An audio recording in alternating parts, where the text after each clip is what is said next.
va pouvoir donc passer à cette thématique numéro 3 maintenant, qui est au final la question qu'on va poser à un chercheur, où en est la recherche sur les perturbateurs endocriniens. Donc quand on dit recherche, ça peut être recherche publique, ça peut être recherche privée, ça peut être développement, lien entre développement industriel et recherche voilà, au sens large.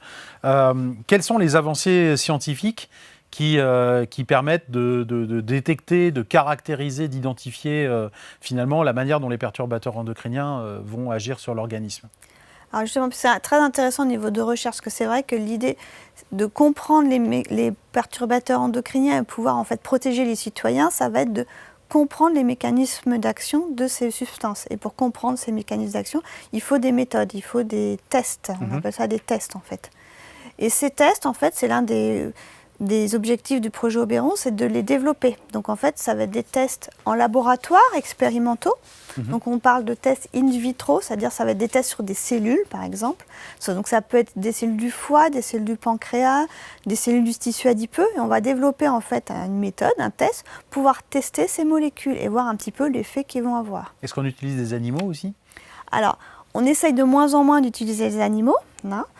Dans le projet Oberon, on utilise plutôt ce qu'on a appelé des zébrafiches, donc c'est des tout petits poissons. Des poissons zèbres. Voilà, poissons zèbres, qui ne sont pas considérés comme animaux quand ils ont moins de 5 jours, qui sont considérés comme des larves. Et on va faire des tests en fait justement sur ces poissons zèbres. Après, on a aussi une partie épidémiologie. C'est-à-dire qu'on va regarder sur la population, donc on prend un groupe de population et puis on va regarder, mesurer dans leur sang, dans leurs urines, leur taux de tel ou tel produit chimique et on va faire des corrélations avec des pathologies. Et après, ces produits chimiques qu'on va détecter chez l'être humain, on va les retester ensuite sur le modèle de larve du poisson zèbre, sur les différents modèles cellulaires, pour voir si on développe un foie gras, même au niveau cellulaire, ou voir si la cellule adipeuse, elle se gorge de lipides, par exemple. Exactement, c'est bien ça? Oui. D'accord. Et alors du coup, la question qui se pose, parce que ce projet, c'est un projet européen. Et du coup, quand on dit projet européen, ça veut dire que la Commission européenne finance ce projet. Moi, j'aimerais savoir un petit peu si, du point de vue par exemple de l'Europe ou même de la France, cette question des perturbateurs endocriniens, on peut la considérer comme une priorité politique. Alors exactement.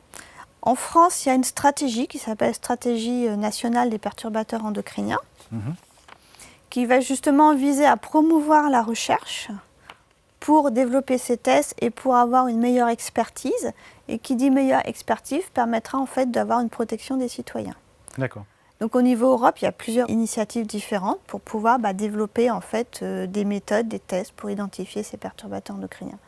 Mais alors, là, il faut bien comprendre une chose, c'est qu'on parle finalement des politiques qui financent les scientifiques obtiennent des résultats, et ensuite, évidemment, ces résultats sont mis en lumière pour le grand public, pour le politique. Comment est-ce que le politique, à l'heure actuelle,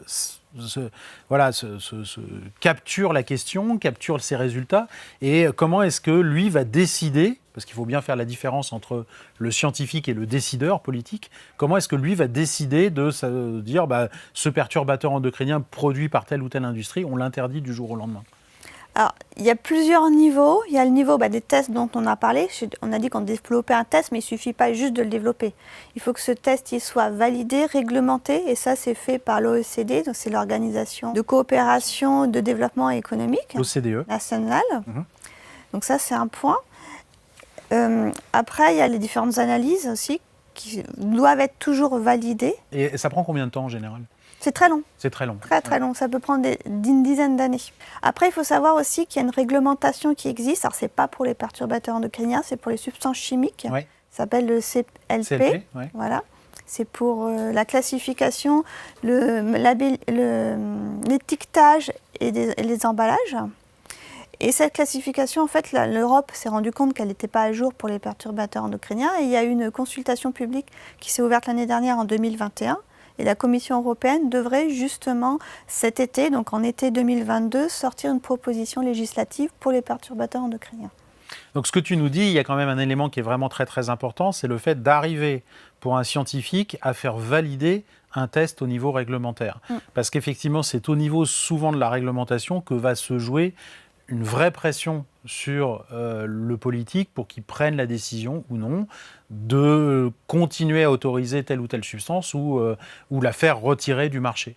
Et ça, c'est très très important à comprendre parce que parfois, les médias mettent en lumière des résultats d'études scientifiques qui ne sont pas des études réglementaires, qui sont des études uniques, ciblées, très bien faites sur un sujet donné.